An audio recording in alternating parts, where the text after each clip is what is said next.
ઝઘડિયા તાલુકાના મોરતલાવ ગામની પ્રાથમિક શાળા નેત્રંગના થવા ગામ ખાતે યોજાયેલ દક્ષિણ ગુજરાત ઝોન કક્ષાના ગણિત વિજ્ઞાન પ્રદર્શનમાં વિજેતા બની રાજ્ય કક્ષાએ પહોંચી છે। શાળાના વિદ્યાર્થીઓએ ટોયલેટની સાફ સફાઈ આધારિત વર્કિંગ મોડેલનો પ્રોજેક્ટ રજૂ કર્યો હતો। આ શાળા છેલ્લા 14 વર્ષમાં 9 વખત સ્ટેટ અને 2 વખત નેશનલ લેવલ સાયન્સ ફેર સુધી પહોંચી છે। GCERT ગાંધીનગર આયોજિત દક્ષિણ ગુજરાત ઝોન કક્ષાનું ગણિત વિજ્ઞાન પ્રદર્શન નેત્રંગ તાલુકામાં થવા ખાતે યોજવામાં આવ્યું હતું, જ્યાં દક્ષિણ ગુજરાતના 7 જિલ્લાઓની પ્રાથમિક અને માધ્યમિક શાળાઓ પ્રથમ વિજેતા કુલ 35 કૃતિઓ લઈને વિદ્યાર્થીઓ અને શિક્ષકો આવ્યા હતા।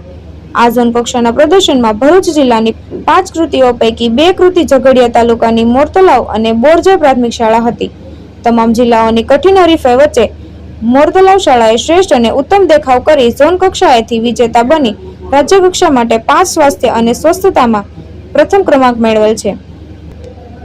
આ મુજબનું વર્કિંગ મોડેલ વિજ્ઞાન શિક્ષણ નીરવ પટેલના માર્ગદર્શન હેઠળ વિદ્યાર્થી પ્રિન્સ વસાવા અને જેનિસ વસાવાએ રજૂ કરી અધિકારીઓ અને નિર્ણયકો અને મુલાકાતીઓ વચ્ચે આકર્ષણનું કેન્દ્ર બની હતી। આ શાળા રમતગમત તથા શૈક્ષણિક ક્ષેત્રે પણ ખૂબ આગળ વધી રહી છે। શાળાના આચાર્ય કિરીટ રતિલાલ વસાવા અને CRC ચેતનભાઈ પટેલે બાળકો તથા માર્ગદર્શન શિક્ષણને સ્ટેટ લેવલે ઝઘડિયા તાલુકાનું નામ રોશન કરે તેવી શુભેચ્છાઓ પાઠવી હતી। ધર્મેશ રાણા, દ્રષ્ટિકોણ ન્યૂઝ, અંકલેશ્વર।